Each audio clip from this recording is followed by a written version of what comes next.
إنا فتحنا لك فتحا مبينا ليغفر لك الله ما تقدم من ذنبك وما تأخر ويتم نعمته عليك ويهديك صراطا مستقيما وينصرك الله نصرا عزيزا.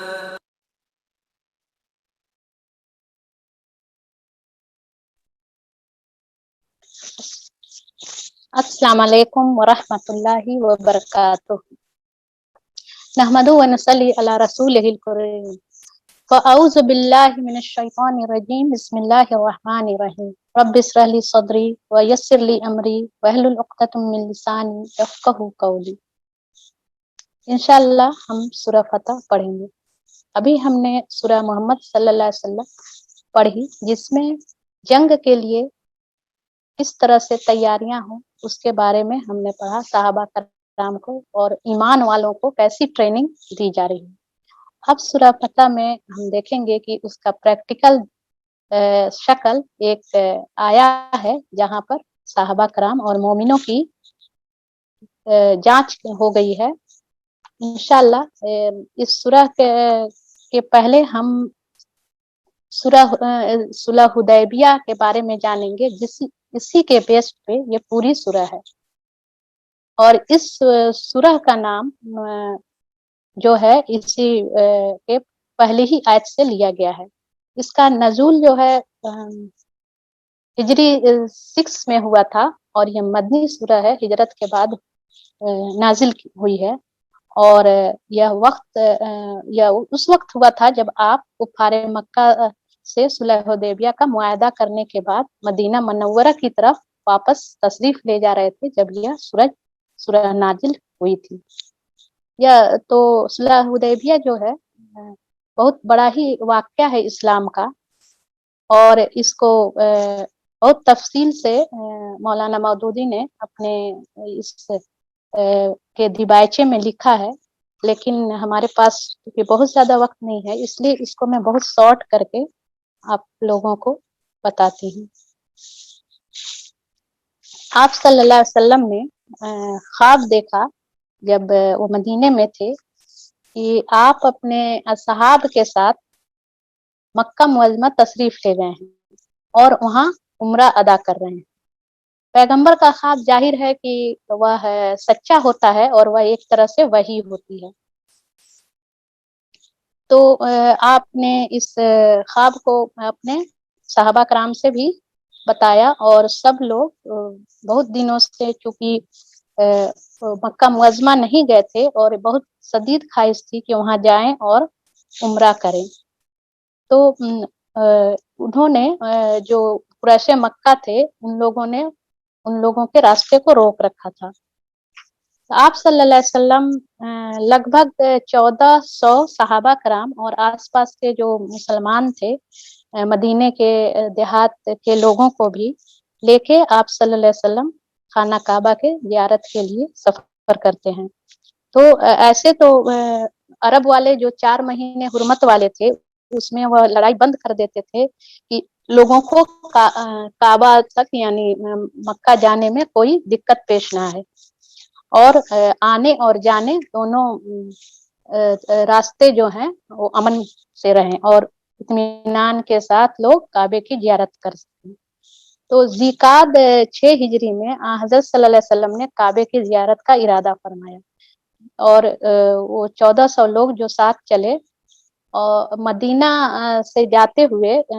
مکہ کی طرف جو الحلیفہ ایک مقام آتا ہے وہاں پہ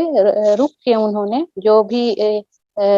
یہ ہوتے ہیں طریقے احرام باندھنے کے اور عمرہ کرنے کے، وہ سب جو کچھ نہانا غسل کرنا تو وہ کیا. اور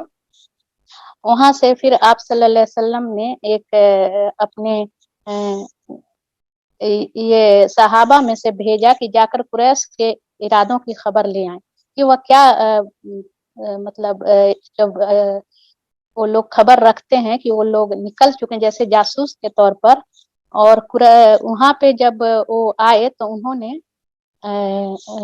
کہہ دیا کہ قریش والے कि तमाम जो कबीले थे कुरैश के, उन्होंने इकट्ठा होकर कह दिया कि आप सल्लल्लाहु अलैहि वसल्लम मक्का में नहीं आ सकते हैं। तो आप सल्लल्लाहु अलैहि मक्का से कुछ दूर बाहर जा करके एक जगह क्याम किया और वह जगह हुदैबिया कहलाता है। हजरत सल्लल्लाहु अलैहि वसल्लम जब वहाँ पे क्याम किए और वहाँ पे एक कुआं भी है और इसी से उस जगह का नाम हुदैबिया पड़ गया है। सरदार जो हजरत सल्लल्लाहु अलैहि वसल्लम की खिदमत में कुरैश के सरदार हाजिर हुए और उन्होंने बताया कि वह आपको मक्के में ना जाने देंगे। आप सल्लल्लाहु अलैहि वसल्लम ने फरमाया कि हम तो सिर्फ उम्रे के ख्याल से आए हैं, हम कोई लड़ाई के ख्याल से नहीं आए हैं। हमें खाना काबा की तवाफ और जियारत का मौका दिया जाए और फिर हम लोग वापस चले जाएंगे। लेकिन उनके इस इल्तजा को कुरैश वालों ने कबूल नहीं किया। उसमें से एक शख्स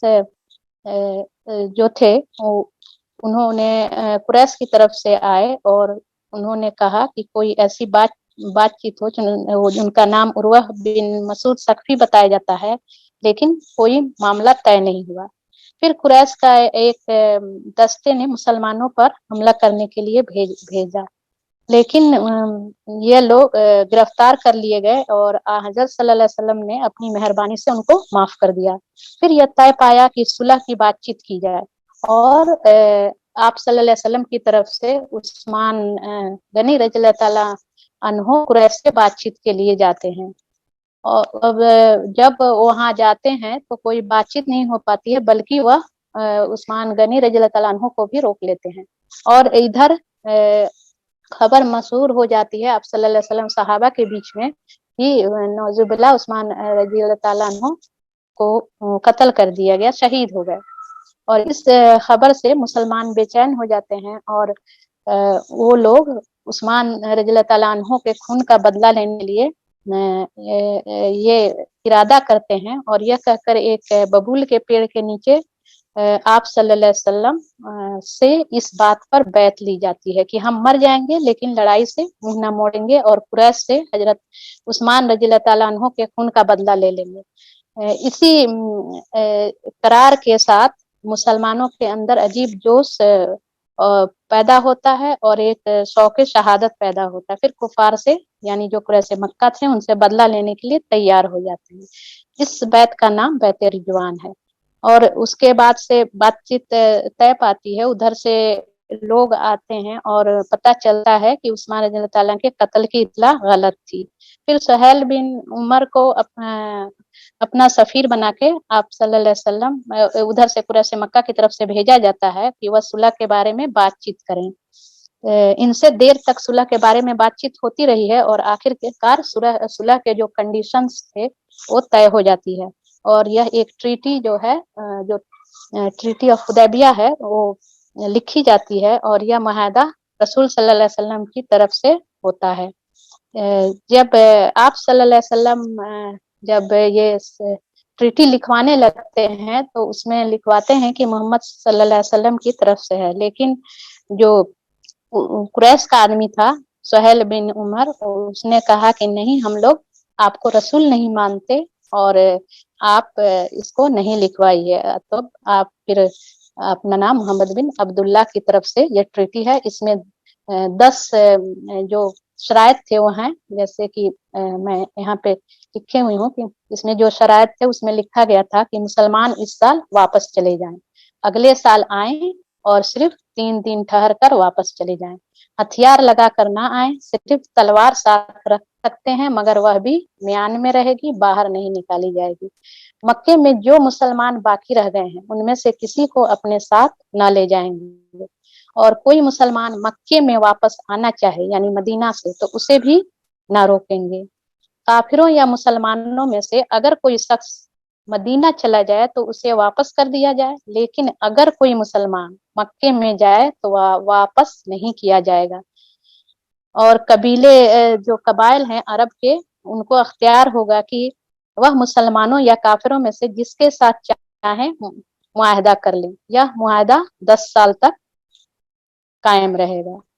ایک اور واقعہ اس کے بیچ میں پیش آتا ہے حضرت ابو جندل کا کہ یہ صلح نامہ ابھی لکھا ہی جا رہا تھا، یہ ٹریٹی لکھی ہی جا رہی تھی جب تک حضرت ابو جندل جو تھے وہ سہیل بن عمرو کے بیٹے تھے، وہ مسلم ہو گئے تھے اور کسی طرح سے بھاگ کے وہاں حدیبیہ کی جگہ پہ پہنچ جاتے ہیں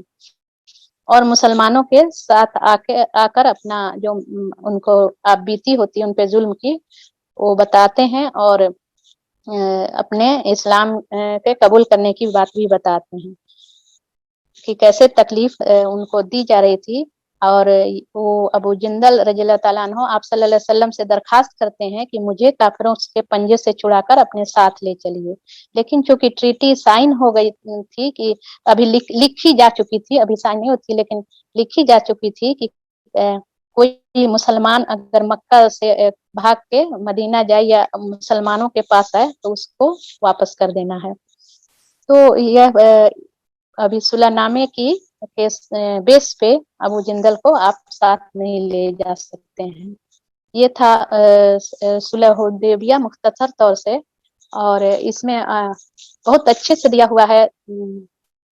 اس کے دیباچے میں اور سیرت کی کتابوں میں بھی، تو انشاءاللہ آپ لوگ ضرور پڑھیے گا تاکہ ایک اسلام کی تاریخ جو یہاں سے بہت ہی مضبوط ہوتی ہے جس ٹریٹی کے بعد سے، اور آپ صلی اللہ علیہ وسلم کا جو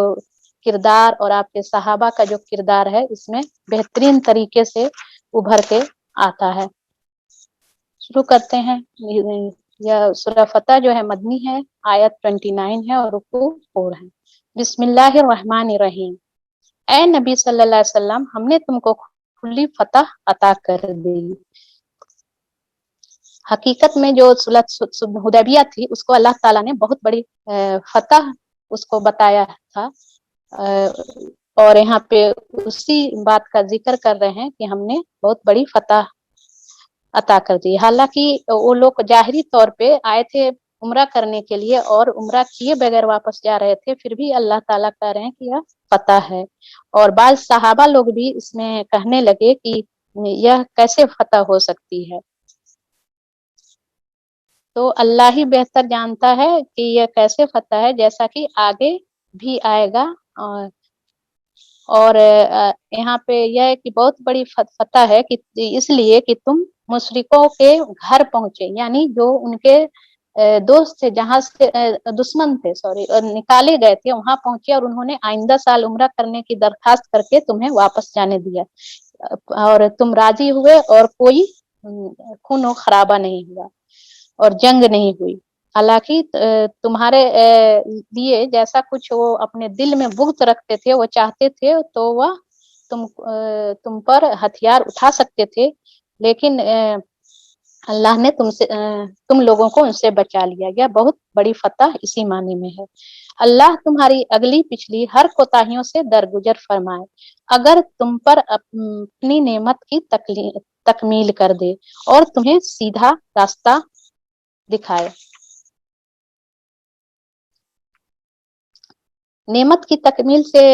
مطلب یہ ہے کہ مسلمان اپنی جگہ ہر خوف، ہر پروٹیسٹ سے اور ہر باہر کے خطروں سے محفوظ ہو جائیں اور پوری طرح سے اسلامی ریاست یا اسلامی جو تمدن ہے، جو سویلائزیشن ہے، وہ اس میں اپنے اسی اسلامی احکام کے مطابق وہ اپنی زندگیاں گزارے۔ اسی کو اللہ تعالیٰ اپنی طرف سے بول رہے ہیں کہ اس نعمت کی تکمیل ہو گئی۔ چونکہ یہ نعمت مسلمانوں کو رسول صلی اللہ علیہ وسلم کی بدولت ہی حاصل ہوئی تھی، اسی لیے اللہ تعالیٰ نے حضور ہی کو مخاطب کر کے فرمایا کہ میں نے آپ پر اپنی نعمت کی تکمیل کر دی اور تمہیں سیدھا راستہ دکھا دیا اور تم کو زبردست نصرت بخشے۔ یہاں نصرت فتح ایک دوسرے کے ساتھ آتے ہیں کہ جو صلح ہوئی تھی، جو ٹریٹی ہوئی تھی، اس کے ذریعے سے اللہ نے آپ کو ایسی مدد کی کہ دشمن عاجز ہو جائے، اور دوسرے معنی کے لحاظ سے اس کا مطلب یہ ہے کہ کبھی کبھی کسی مدد کا ایسا عجیب طریقہ بھی آتا ہے کہ جو بظاہر لوگوں کو سمجھ میں نہیں آتا ہے، لیکن وہ ایک विनर होता है, एक फतह होती है कि जो चीज हकीकत में लगता है कि वह हमारी हार हो रही है, लेकिन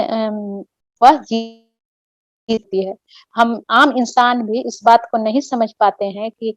अगर कोई चीज हमारे लिए हमारी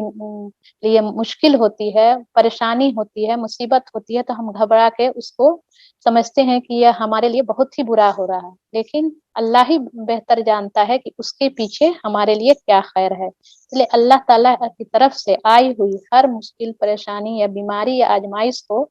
बिल्कुल अल्लाह की मसलहत समझ के, उसको उसकी रजा समझ के उससे परेशान नहीं होना है और उसके मुकाबला करने की कोशिश करना है अल्लाह के हुक्म के मुताबिक। आयत नंबर 4, वही है जिसने मोमिनों के दिलों में सकीनत नाजिल फरमाई ताकि अपने ईमान के साथ वह एक ईमान और बढ़ा ले। सकीनत पहले भी हम पढ़ चुके हैं, इसका मतलब होता है सुकून, इत्मीनान और बिल्कुल मुतमईन दिल। और अल्लाह ताला यहाँ मोमिनों के दिल में उसको नाजिल किए जाने को उस फतह का एक अहम सबब करार दिए, जरिया करार दे रहे हैं कि जो हुदैबिया के मुकाम पर इस्लाम और मुसलमानों को नसीब हुई थी, वह पूरे जमाने में मुसलमानों के दिलों में उतार गई थी, और वह इस फतह जो थी उसी उसका सबब बनी। रसूल सल्लल्लाहु अलैहि वसल्लम ने उम्रे के लिए मक्का मुअज्जमा जाने का जो इरादा फरमाया था, अगर मुसलमान उस वक्त खौफजदा हो जाते कि हम लोग जा रहे हैं और हो सकता है कि उधर से जो हमारे दुश्मन है वो हमें कत्ल करें या हमसे जंग करें, क्योंकि वो तो बिल्कुल एहराम की हालत में गए थे, उनके पास हथियार भी नहीं थे और ना ज्यादा जंगी कोई सामान थे। उस वक्त अगर मुसलमान घबराहट में मुब्तला हो जाते, तो इसीलिए ना अल्लाह ताला ने उनके ऊपर एक सकीनत नाजिल कर दी ताकि अपने ईमान के साथ वह एक ईमान और बढ़ा लें। जो ईमान था आप इस्लाम पर, आप सल्लल्लाहु अलैहि वसल्लम पर, उसके साथ और उनका ईमान बढ़ जाए। जमीन और आसमानों के सब लश्कर अल्लाह के कब्जे व कुदरत में हैं और वह अलीम व हकीम है। उसने यह काम इसलिए किया है ताकि मोमिन मर्दों और औरतों को हमेशा रहने के लिए ऐसी जन्नतों में दाखिल फरमाए जिनके नीचे नहरें बह रही होंगी और उनकी बुराइयां उनसे दूर कर दे। जो भी मोमिन मर्द और मोमिन औरतों दोनों के बारे में यहाँ फरमाया गया है कि जो जो भी थोड़ी बहुत बुराइयां होती हैं, अल्लाह ताला उनको दूर करके तब जन्नत में उनको दाखिल करेगा। अल्लाह के नजदीक यह बड़ी कामयाबी है, यानी जन्नत में दाखिला होना बिल्कुल साफ सुथरे दिल के साथ, तो अल्लाह के नजदीक यह बड़ी कामयाबी है। और उन मुनाफिक मर्दों और औरतों और मुशरिक मर्दों और औरतों को सजा दे जो अल्लाह के ताल्लुक बुरे गुमान रखते हैं, बुराई के फेर में वह खुद ही आ गए हैं। अल्लाह का गजब उन पर हुआ और उसने उन पर लानत की और उनके लिए जहन्नम मुहैया कर दी जो बहुत ही बुरा ठिकाना है। अल्लाह ताला हमें जहन्नम से महफूज रखे। अल्लाहुम्मा अजिरना मिनन्नार, अल्लाहुम्मा अजिरना मिनन्नार।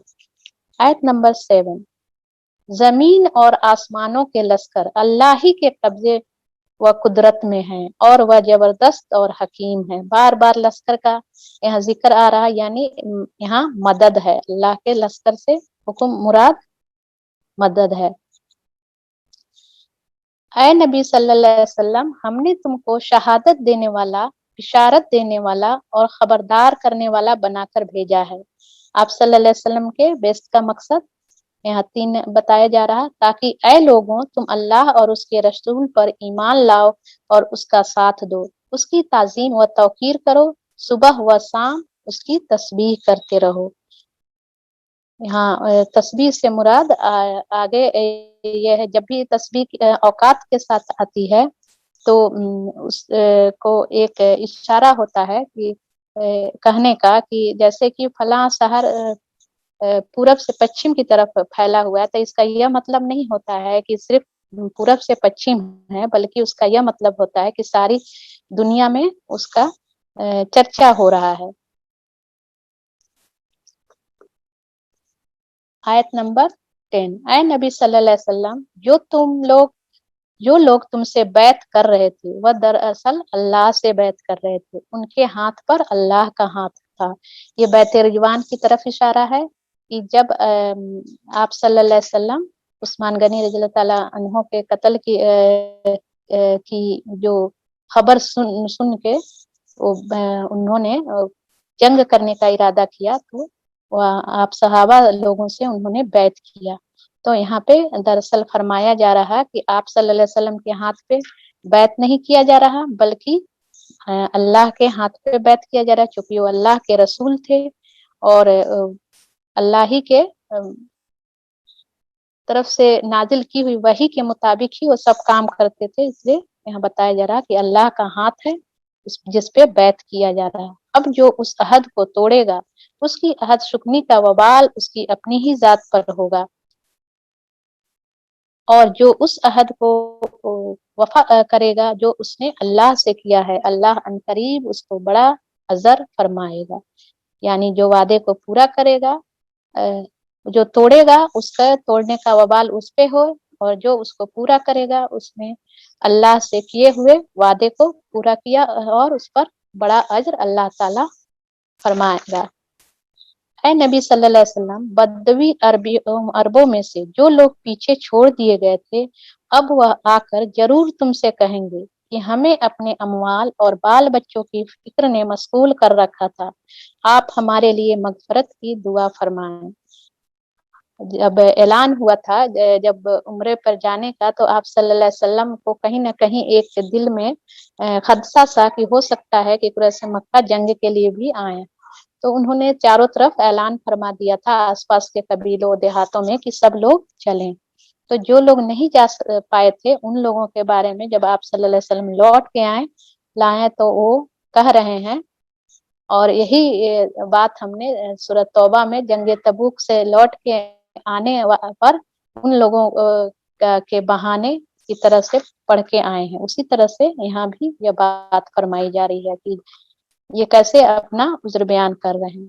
یہ لوگ اپنی زبان سے وہ باتیں کہتے ہیں جو ان کے دلوں میں نہیں ہوتی ہیں، ان سے کہنا اچھا یہی بات ہے، تو کون تمہارے معاملے میں اللہ کے فیصلے کو روک دینے کا کچھ بھی اختیار رکھتا ہے، اگر وہ تمہیں کوئی نقصان پہنچانا چاہیں یا نفع بخشنا چاہیں۔ بہانے بنا کر کے ہم اس کام سے نہیں بچ سکتے ہیں کہ جس کو کرنے کو ہم کو کہا جائے، یا اللہ کے طرف دعوت دی جا رہی ہے اور ہمارے پاس نہ جانے کتنے عذر ہوتے ہیں کہ گھر کی ذمہ داریاں ہیں، شوہر کی خدمت ہے، بال بچوں کی تربیت اور ان کی ذمہ داریاں ہیں، پوری خانداری کا ذمہ داری ہے، لیکن ایسا نہیں ہوتا۔ اگر انسان کوئی بھی کام کرنا چاہے تو وہ ضرور اپنے آپ کو وقت نکال لیتا ہے، اور یقین جانیے جب ہم اللہ کے کام کے لیے اپنے آپ کو فارغ کرنا چاہیں تو بے شک ہم نے کل بھی سنا تھا کہ فرشتوں کی مدد آتی ہے اور ہمارے کام بھی نپٹ جاتے ہیں اور سارے لوگوں کی ذمہ داریاں بھی بہتر طریقے سے ادا ہوتی ہیں۔ تو یہ ہیلے، یہ بہانے جو ہیں شیطان کی طرف سے ہوتی ہے اور اپنے نفس کی طرف سے ہوتی ہے، اور نفس کو جانچنے کا تو ابھی بہت ہی اچھا وقت ہے کہ جب یہ رمضان کا مہینہ ہے اور شیطان قید ہو چکے ہیں، تو یہ اپنا نفسی ہے جو برائیوں کی طرف لے جاتا ہے یا اچھائیوں سے روکتا ہے، یہ اپنے اپنے محاسبے کی بات ہے۔ آیت نمبر 12، بلکہ تم نے یوں سمجھا ہے کہ رسول اور مومنین اپنے گھر والوں میں ہرگز نہ پلٹ کر نہ آ سکیں گے، اور یہ خیال تمہارے دلوں کو بہت بھلا لگا اور تم نے بہت برے گمان کیے، اور تم سخت بد باطن لوگ ہو۔ اللہ اور اس کے رسول پر جو لوگ ایمان نہ رکھتے ہوں ایسے کافروں کے لیے ہم نے بھڑکتی ہوئی آگ مہیا کر رکھی ہے۔ آسمانوں اور زمین کی بادشاہی کا مالک اللہ ہی ہے، جسے چاہے معاف کرے اور جسے چاہے سزا دے، اور وہ غفور الرحیم ہے۔ جب تم مال غنیمت حاصل کرنے کے لیے جانے لگو گے تو یہ پیچھے چھوڑے جانے والے لوگ تم سے ضرور کہیں گے کہ ہمیں بھی اپنے ساتھ چلنے دو۔ یعنی جو لوگ صلح حدیبیہ میں نہیں گئے تھے اور آپ کوئی ایسی جگہ آپ صلی اللہ علیہ وسلم جائیے जंगे खैबर की तरफ इशारा है, तो वह खुद दौड़ते हुए आए कि हमें भी अपने साथ ले चलो। सुलह हुदैबिया के 3 महीने के बाद वह वक्त आ गया जब खैबर जो कि जहाँ पे यहूदी आबाद थे और जो मदीने से निकल के उन मदीने से निकल के भी बहुत सारे यहूदी वहाँ चले गए थे और वहाँ पहले से भी यहूदी आबाद थे और वो लोग मदीने पे चढ़ाई की साजिशें कर रहे थे। आप सल्लल्लाहु अलैहि वसल्लम को खबर मिली तो सुलह हुदैबिया से वापस आने के बाद आपने इरादा किया कि अब वह वक्त आ गया है कि खैबर के यहूदियों के फितने को दबाया जाए। और खैबर जो मदीने से कुछ दूर पे था, वहाँ 6 किले थे और उनमें 20,000 सिपाही मौजूद थे, जो कि जब आप सल्लल्लाहु अलैहि वसल्लम पहुंचे और उनको यकीन हो गया कि यहूदी जो हैं जंग पर ही आमादा हैं, वो सुलह नहीं करेंगे, तो आप सल्लल्लाहु अलैहि वसल्लम ने सहाबा कराम के सामने जिहाद पर एक खुतबा दिया और उन्हें अल्लाह की दीन की खातिर जाँ की बाजी लगाने की तरगीब दी और लगभग 2 महीने 60 दिन का मुहासरा किया के बाद अल्लाह ताला ने मुसलमानों को फतह दी और उस जंग में 93 यहूदी मारे गए और 15 यानी 15 मुसलमान शहीद हुए। यहूद का एक बहुत बड़ा पहलवान था मरहब, जो कि हजरत अली रज़ी अल्लाह ताला अन्हु के हाथों कत्ल हुआ और उसके पहलवान का मारा जाना एक अजीमुस्शान वाकया था और उससे यहूदियों की ताकत कमजोर हो गई। उसके फतह हो जाने के बाद यानी खैबर फतह हो जाने के बाद यहूदियों ने दरखास्त की कि जो जमीनें अब तक उनके पास थी वह अगर उन्हीं के पास छोड़ दिया जाए और वह उसमें से मुसलमानों को आधी पैदावार देते रहेंगे, तो आप सल्लल्लाहु अलैहि वसल्लम ने उनकी इस दरखास्त को मंजूर फरमाया और आगे आने वाले सालों में आधा पैदावार मुसलमानों को वो लोग देते रहे और धीरे धीरे मुसलमान जो हैं उनके दिलों को मुसलमानों ने जीत लिया और वो खुद 2 ढेर लगाते थे मुसलमान और कि अपने ये काश्तकार को देने के लिए। तो ये था वह चीज की तरफ इशारा कि जहाँ जाने के बाद से, क्योंकि यहूदियों के पास काफी माल असबाब थे, तो जब खैबर के जंग पर जाने का इरादा आप सल्लल्लाहु अलैहि वसल्लम ने फरमाया, तो वही लोग जो सुलह हुदैबिया में नहीं गए थे और बहाने बना रहे थे, तो वो लोग साथ चलने के लिए कहने लगे। आयत नंबर 15। जब तुम माले गनीमत हासिल करने के लिए जाने लगोगे तो यह पीछे छोड़े जाने वाले लोग तुमसे जरूर कहेंगे कि हमें भी अपने साथ चलने दो। यह चाहते हैं कि अल्लाह के फरमान को बदल दें। अल्लाह के फरमान से मुराद है कि खैबर के मुहिम पर जाने पर हजूर सल्लल्लाहु अलैहि वसल्लम के साथ उन्हीं लोगों को जाने की इजाजत थी जो सुलह हुदैबिया में गए हुए थे और बैत रिजवान में भी शरीक थे। अल्लाह ताला ने खैबर की जो माले गनीमत है उनके लिए मखसूस फरमा दिया था। तो अल्लाह ताला यहाँ आगे वाली आयत में इरशाद फरमा रहे हैं कि उनसे साफ कह देना कि तुम हरगिज हमारे साथ नहीं चल सकते। अल्लाह पहले ही यह फरमा चुका है, यह कहेंगे कि नहीं, बल्कि तुम लोग हमसे हसद कर रहे हो। हालांकि बात हसद की नहीं है, बल्कि यह लोग सही बात को कम ही समझते हैं। इन पीछे छोड़े जाने वाले बदवी अरबों से कहना कि अनकरीब तुम्हें ऐसे लोगों से लड़ने के लिए बुलाया जाएगा जो बड़े जोरावर हैं। तुमको उनसे जंग करनी होगी या वह मती हो जाएंगे।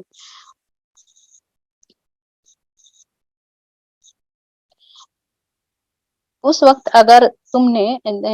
हुक्म जिहाद की अतात की तो अल्लाह तुम्हें अच्छा अज्र देगा, और अगर तुम फिर उसी तरह मुंह मोड़ गए जिस तरह पहले मुंह मोड़ चुके, तो अल्लाह तुमको दर्दनाक सजा देगा। अल्लाह ताला फिर एक बार उन लोगों को मौका दे रहा है कि अपनी गलतियों को सुधार करके फिर से वह अल्लाह की फरमाबरदारी की तरफ आए, क्योंकि यह एक उन लोग की सजा के तौर पे जंग खैबर में नहीं जाने दिया गया और आगे आने वाली जंगों में जाने का उनको बताया जा रहा कि फिर अभी मौके आएंगे, फिर अभी ऐसे वक्त आएंगे जबकि मदीने के दुश्मनों से मुकाबला होगा।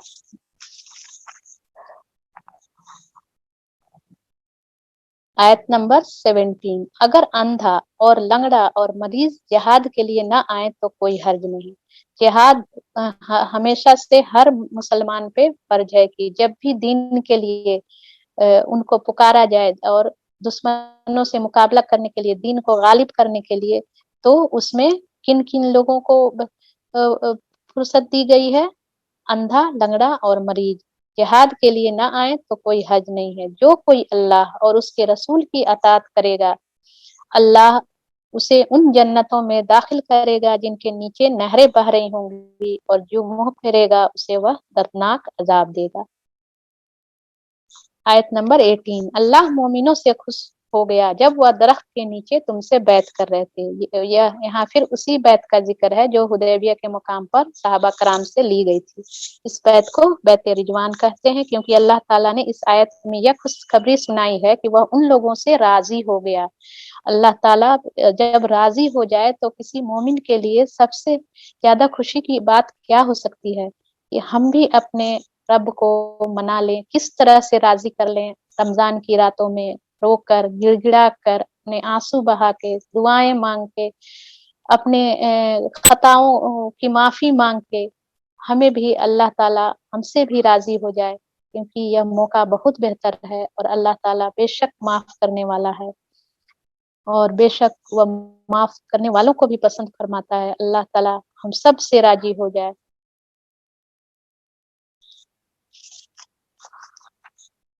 उनके दिलों का हाल उसको मालूम है था, इसलिए उसने उन पर सकीनत नाजिल फरमाई, उनको इनाम में करीबी फतह बख्शी और बहुत सा माले गनीमत उन्हें अता कर दिया जिसे वह अनकरीब हासिल करेंगे। यहाँ पर फिर वही सकीनत की बात हो रही है जिसके बिना पर एक शख्स किसी भी अजीम मकसद के लिए बहुत कूल माइंड हो करके सोचता है और उसको उसमें अपने आप को खतरे में डाल देता है, और उस पर किसी खौफ या घबराहट के बगैर यह फैसला करता है कि अल्लाह का काम है और चाहे जो कुछ भी हो जाए मुझे उसमें जाना है। और जिस माल गनीमत का यहाँ तज़किरा हो रहा है वह खैबर के फतह के बाद जो कुछ माल मिला था उसका यहाँ तज़किरा है। अल्लाह जबरदस्त और हकीम है। अल्लाह तुमसे बकसरत अम्वाल गनीमत का वादा करता है जिन्हें तुम हासिल करोगे। फौरी तौर पर तो यह फतह उसने तुम्हें अता कर दी और लोगों के हाथ तुम्हारे खिलाफ उठने से रोक दिए। यहाँ भी अल्लाह ताला की यह आयत यह बता रही है कि अल्लाह ताला की मदद के बगैर कोई काम मुमकिन नहीं है। अल्लाह चाहे अपने पास कितनी तवानाई, कितनी अकल, कितने प्लानिंग हो, लेकिन बेशक अल्लाह की मदद के बगैर हम कोई काम नहीं कर सकते। चाहे हमारा चलना हो, चाहे हमारा बोलना हो, चाहे हमारा पढ़ना हो, या घर के काम काज हो, चाहे हमारा हुनर हो, उसमें अल्लाह ताला की तरफ से मदद होती है। अल्लाह की दी हुई एक एक चीज, अल्लाह की नेमतें अल्लाह की तरफ से आती हैं। यह फतह उसने तुम्हें अता कर दी और लोगों के हाथ तुम्हारे खिलाफ उठने से रोक दिए, ताकि यह मोमिनों के लिए एक निशानी बन जाए और अल्लाह सीधे रास्ते की तरफ तुम्हें हिदायत बख्शे। इसके अलावा दूसरी और गनीमतों का भी वह तुमसे वादा करता है जिन पर तुम अभी तक कादिर नहीं हुए हो, और अल्लाह ने उनको घेर रखा है। अल्लाह हर चीज पर कादिर है। या काफिर लोग अगर इस वक्त तुमसे लड़ गए होते तो यकीनन पीठ फेर जाते और कोई हामी व मददगार ना पाते। यानी जब कुरैश मक्का अगर उनसे लड़ते जो मुसलमानों से, तो बेशक अल्लाह की मदद जरूर आ गई होती। यह अल्लाह की सुन्नत है जो पहले से चली आ रही है, और तुम अल्लाह की सुन्नत में कोई तब्दीली न पाओगे। वही है जिसने मक्का की वादी में उनके हाथ तुमसे और तुम्हारे हाथ उनसे रोक दिए, हालांकि वह उन पर तुम्हें गलबा अता कर चुका था, और जो कुछ तुम कर रहे थे अल्लाह उसे देख रहा था। वही लोग तो हैं जिन्होंने कुफ्र किया और तुमको मस्जिद हराम से रोका और हदी के ऊंटों को उनकी कुर्बानी की जगह न पहुंचने दिया। अगर मक्के में ऐसे मोमिन मर्द और عورت موجود نہ ہوتے جنہیں تم نہیں جانتے، اور یہ خطرہ نہ ہوتا کہ نادانستگی میں تم انہیں پامال کر دو گے اور اس سے تم پر حرف آئے گا تو جنگ نہ روکی جاتی۔ روکی وہ اس لیے گئی تاکہ اللہ اپنی رحمت میں جس کو چاہے داخل کر لے۔ یہ جنگ روکنے کا ایک مقصد یہاں بیان ہو رہا ہے کہ مکہ معظمہ میں وہاں کچھ ایسے مسلمان بھی تھے جو کہ ایمان لا چکے تھے اور مسلم تھے، کچھ لوگوں کو ظاہری طور پر مسلمان تھے جو لوگوں کو بھی پتہ تھا، اور کچھ لوگ اپنا ایمان چھپائے ہوئے تھے۔ تو اگر ایسی حالت میں جنگ ہوتی تو مسلمان کو پتہ نہیں تھا کہ کون لوگ قریش مکہ میں جو کفار مکہ ان کے بیچ میں مسلمان ہیں، تو اگر ان کے ہاتھوں سے نادانستگی میں ان کا قتل ہو جاتا تو بعد میں وہ افسوس اور رنج بھی کرتے، اور لڑائی میں خود اور دوسرے لوگ بھی کہتے کہ لڑائی میں خود اپنی دینی بھائیوں کو مار ڈالے ہیں۔ اسی لیے اللہ تعالیٰ نے صحابہ کرام کو رنج اور غم سے بچانے کے لیے، بدنامی سے بچانے کے لیے اس موقع پر جنگ کو ٹال دیا۔ اللہ تعالیٰ ہمیں کب کب بچاتا ہے بدنامی سے یا کسی ایسے خطرات سے جبکہ ہمیں لگتا ہے کہ لوگ مجھ پہ چڑھے آ رہے ہیں، بلا وجہ مجھ پہ الزام دیا جا رہا ہے، یا ایسی کوئی آفت ناگہانی آ رہی ہے جس میں میں نہیں ہوں لیکن لوگوں کے ذریعے سے مجھے بدنام کیا تھا۔ کئی بار ایسے واقعات ہوتے ہیں، تو بس اللہ ہی حامی اور مددگار ہے، اس پہ صبر بھی کرنا چاہیے۔ ہمیں عفت کا واقعہ بھی یاد کرنا چاہیے کہ کیسے اللہ تعالیٰ نے حضرت عائشہ رضی اللہ تعالیٰ عنہا کی برات نازل کی تھی کہ ہمیشہ حق اور باطل صاف ہو جاتے ہیں، اور اس دنیا میں نہیں تو آخرت میں ضرور اس کا اجر اللہ تعالیٰ دیں گے۔ وہ مومن الگ ہو گئے ہوتے تو اہل مکہ میں سے جو کافر تھے ان کو ہم ضرور سخت سزا دیتے۔ یہی وجہ ہے کہ جب کافروں نے اپنے دلوں میں جاہلانہ جو وقار تھا حمیت بٹھائی تو اللہ نے اپنے رسول اور مومنوں پر سکینت نازل فرمائی۔ پھر یہاں پہ سکینت کی بات ہو رہی ہے۔ ہم پچھلے آیت 4 میں پڑھا ہے اور اب 18 اور 26 میں بھی پڑھ رہے ہیں، تو اللہ نے ان پر سکینت نازل کر دی۔ جب اللہ تعالیٰ کی طرف سے کوئی مشکل، کوئی پریشانی، کوئی مصیبت آتی ہے تو مجھے کون سا رویہ اختیار کرنا ہے تاکہ اللہ تعالیٰ میرے دل میں اطمینان ڈال دے۔ ڈرنا نہیں ہے، غصہ نہیں ہونا ہے، گھبرانا نہیں ہے، اللہ پر توکل کرنا ہے، بالکل ٹھنڈے دل سے، ٹھنڈے مائنڈ، ایک دم کول مائنڈ ہو کے سوچنا ہے پورے اطمینان کے ساتھ، اور جو بھی حالات ہیں اس کے حوالے اپنے آپ کو اللہ پر توکل کرتے ہوئے ڈال دینا ہے، اس میں اپنا پریشانی ہوئے بنا اس کو اللہ کی رضا مان کے قبول کرنا ہے۔ اور مومنوں کو تقوی کی بات کا پابند رکھا کہ وہی اس کے زیادہ حقدار اور اس کے اہل تھے۔ اللہ ہر چیز کا علم رکھتا ہے۔ یہاں پہ جو سکینت تھی اس میں وہی تھا کہ صبر کے ساتھ نبی صلی اللہ علیہ وسلم اور مسلمانوں نے کفار قریظہ کی جو روش تھی کہ وہ لوگ مطلب اپنے ایگو کے رویے کی وجہ سے ان لوگوں کو روک رہے تھے عمرے سے، حج سے۔ تو حج اور عمرہ تو پوری دنیا سے لوگ آتے تھے اور سب کے لیے کھلا ہوا تھا، لیکن مسلمان جو کہ مکے سے مدینہ گئے تھے یا جو لوگ مسلمان ہو گئے تھے مدینے سے بھی آئے تھے، ان لوگوں کو صرف ایگو کی وجہ سے کہ ہم روک سکتے ہیں۔ فی الواقع اللہ نے اپنے رسول کو سچا خواب دکھایا تھا جو ٹھیک ٹھیک حق کے مطابق تھا۔ اسی خواب کی بات ہو رہی ہے جو شروع میں ہم نے کہا تھا کہ صلح حدیبیہ کے پہلے جو عمرے والی خواب تھی اس کو اللہ تعالیٰ نے دکھایا تھا، اور آپ صلی اللہ علیہ وسلم نے ارادہ کیا تھا عمرے کا۔ اللہ تم ضرور مسجد حرام میں پورے امن کے ساتھ داخل ہوگے، اپنے سر مڑواؤ گے اور بال ترشواؤ گے، اور تمہیں خوف نہ ہوگا۔ وہ اس بات کو جانتا تھا جسے تم نہ جانتے تھے، اس لیے وہ خواب پورا ہونے سے پہلے اس نے یہ قریبی فتح تم کو عطا فرما دی۔ یہ اشارہ ہے فتح مکہ کی طرف، جب آپ صلی اللہ علیہ وسلم نے مکہ فتح کیا تھا بغیر کسی خون خرابی کے، بغیر ایک بوند خون گرے، اس فتح کی پیشن گوئی یہاں اس آیت میں دی جا رہی ہے۔ وہ اللہ ہی ہے جس نے اپنے رسول کو हिदायत और दीन हक के साथ भेजा ताकि उसकी पूरी जिन से दीन पर गालिब कर दे और उस हकीकत पर अल्लाह की गवाही काफी है, मोहम्मद अल्लाह के रसूल हैं। बताया जाता है कि जब ट्रीटी लिखने लगे आप रज़ियल्लाहु ताला अन्हु आप सल्लल्लाहु अलैहि वसल्लम के कहने पर सुलह हुदैबिया की जो ट्रीटी थी उसको लिखने लगे तो मुसरत अहमद में हदीस का एक महफूम है कि हजरत अब्दुल्लाह बिन अब्बास रज़ियल्लाहु ताला अन्हु ने से रवायत है कि आप सल्लल्लाहु अलैहि वसल्लम जब हुदैबिया के जो कंडीशन है सुलह के वो शर्तनामे लिखवाए जिन पर अल्लाह के रसूल ने सुलह की, तो मुशरिकीन ने कहा कि अगर हम आपको अल्लाह का रसूल मानते तो आपसे हरगिज न लड़ते, क्योंकि उन्होंने लिखवाया था मोहम्मद रसूल सल्लल्लाहु अलैहि वसल्लम की तरफ से। तो नहीं मानते तो आप सल्लल्लाहु अलैहि वसल्लम ने अली रज़ियल्लाहु ताला अन्हु को कहा कि मिटा दो, अल्लाह खूब जानता है कि मैं अल्लाह का रसूल हूँ। और अली रज़ियल्लाहु ताला ने उसको मिटा के आप सल्लल्लाहु अलैहि वसल्लम ने खुद अपने हाथों से उसे मिटाया। ये कि आप अली रज़ियल्लाहु ताला ने कहा कि मैं ऐसा नहीं कर सकता, मैं आपको रसूल मानता हूँ और अपने हाथों से इस बात को नहीं मिटा सकता हूँ। और कहा जाता है कि आप सल्लल्लाहु अलैहि वसल्लम ने खुद अपने हाथों से उसको काट के फिर कहा कि मोहम्मद बिन अब्दुल्लाह लिखो।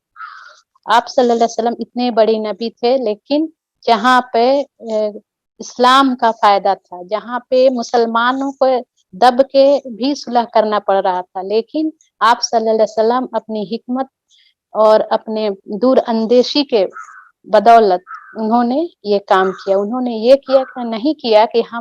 मैं नबी हूँ, मैं ऐसा क्यों करूं, मैं नहीं मानूंगा कि मैं अल्लाह का रसूल हूँ नौजुबिल्लाह, लेकिन उन्होंने मोहम्मद बिन अब्दुल्ला, क्योंकि यह चीज भी सही थी, उसी के साथ यह शर्त लिखवाई। और उनका यह जो एक अना कभी आड़े नहीं आया। मेरी अना कब कब आड़े आती है, जब मुझे कोई मेरे नाम से लगता है कि नीचे कर रहा है और मेरी जो काबिलियत होती है उसको नहीं कबूल करता है, तो क्या मुझे अब कैसा महसूस होता है। ये बात इस वाक्य को सोच करके और अपने आप को उस आईने में देखें कि आप सल्लल्लाहु अलैहि वसल्लम का किरदार क्या था और हमारा किरदार क्या है। और जो लोग उनके साथ, आयत नंबर 29, अल्लाह के फजल और उसकी खुशनुदी के तलब में मशगूल, और जो लोग इनके साथ में कुफार पर सख्त और आपस में रहीम हैं, तुम जब देखोगे उन्हें रुकू व सजूद और अल्लाह के फजल और उसकी खुशनुदी की तलब में मशगूल पाओगे। सुजूद के असरात उनके चेहरों पर मौजूद हैं, जिनसे वह अलग से पहचाने जाते हैं। एक मोमिन की सिफत सहाबा कराम के जरिए से यह है उनकी सिफत। तौरात में और इंजील में उनकी मिसाल यूं दी गई है कि गोया एक खेती है जिसने पहले कौपल निकाली, फिर उसको तकुयत दी गई, फिर वह गदराई, फिर अपने तने पर खड़ी हो गई। काश्त करने वालों को वह खुश करती है ताकि कफ्फार उनके फलने फूलने पर जलें। इस गिरोह के लोग जो ईमान लाए हैं और जिन्होंने नेक अमल किए हैं, अल्लाह ने उनसे मगफरत और बड़े अजर का वादा फरमाया है। यहाँ वो लोग जिनको चेहरे से पहचान लिया जाता है, यह वह निशानियां नहीं है कि नमाज पढ़ के और जो चेहरे पे पेशानी पे जो निशान पड़ जाते हैं वह नहीं है, बल्कि यहाँ मुराद है उनके अखलाक से कि उनका चेहरा जो है बिल्कुल एक खुली किताब होता है, जिससे जो नफ्स का अक्स झलकता है, दिल में जो कुछ होता है वह चेहरे पर भी रूनमा होता है, और उसी की वजह से वो इंसान एक आले दर्जे का अखलाक वाला इंसान पहचान लिया जाता है। और यहाँ जिस खेती की मिसाल दी गई है, बताया जाता है इंजील तौरात में तो नहीं था, लेकिन इंजील से यहाँ पे लिया गया है। हाशिया में लिखा गया है कि हजरत ईसा अलैहिस्सलाम का एक वाज यहाँ पे नकल हुआ है कि उन्होंने कहा कि खुदा की बादशाही ऐसी है जैसे कोई आदमी जमीन में बीज डाले और रात को सोए और दिन को जागे, और वह बीज इस तरह उगे और बढ़े कि वह ना जाने जमीन आप से आप फल लाती है, पत्ती, फिर बालें, फिर बालों में तैयार दाने, फिर जब अनाज पक चुका तो वह फिर जो दराती लगाता है या हंसिया लगाता है, क्योंकि काटते वक्त आ पहुंचा। वह राई के दाने के मानिंद है कि जब जमीन में बोया जाता है तो जमीन के सब बीजों से छोटा होता है, मगर जब बो दिया गया तो उग कर सब तरकारियों से बड़ा हो जाता है और ऐसी बड़ी डालियां निकालता है कि हवा के परिंदे से उसके साए में बसेरा करते हैं। यह जो उम्दा अखलाक के लोगों की बात यहाँ पर बताई गई है बीज के जरिए से, कि एक मोमिन, एक अच्छे अखलाक वाला आदमी अपनी बुराइयों को मिटा करके और अपने अंदर के सारे अना को पीछे हट के अपने नफ्स के गंदगी को साफ करके वह दिन पर दिन एक फलदार दरख्त की तरह होता जाता है। और इससे जो कुफार मुशरकीन जो ईमान वाले यहाँ पे हैं फलने फूलने पे जलते हैं, यानी मुसलमानों के ताकत पर। और इस गिरोह के लोग जो ईमान लाए हैं और जिन्होंने नेक अमल किए हैं, अल्लाह ने उनसे बड़े मगफरत और बड़े अज्र का वादा किया है। यहाँ आयत पर सूरह खत्म होती है। करने के काम हम इस सूरह से लेते हैं कि हमें मुसलमानों के साथ शफकत का मामला रखना चाहिए, क्योंकि हमने पढ़ा कि वह एक दूसरे के साथ आपस में रहीम थे। और मुझे इस्लाम को मजबूत करने के लिए जो भी काम हो सकते हैं, चाहे वह अपनी सलाहियत हो, चाहे लिखने की ताकत हो, या जो भी छोटी मोटी जो भी हमारी मुझे आता है जिससे मैं अपने दीन को मदद पहुंचा सकती हूँ, उसको ताकत दे सकती हूँ, तो इस तरह का काम को छोटा नहीं समझना है, उसको जरूर करना है। अल्लाह ताला से दुआ करनी है कि हर घबराहट मुश्किल के मौके पर मुझे पर सकीनत नाजिल कर दे। और लेसन है कि जैसे कि सुलह हुदैबिया को शुरू में नहीं समझ पाए कि यह फतह है, तो इससे लेसन लेना है कि जाहिरी तौर पर जो चीज भी शिकस्त नजर आती है वह हो सकता है कि हमारे लिए अल्लाह ताला की तरफ से खैर हो और एक फतह हो। कोई भी आजमाइश, कोई भी ऐसी चीज, यहाँ मैं रुकती हूँ और अपनी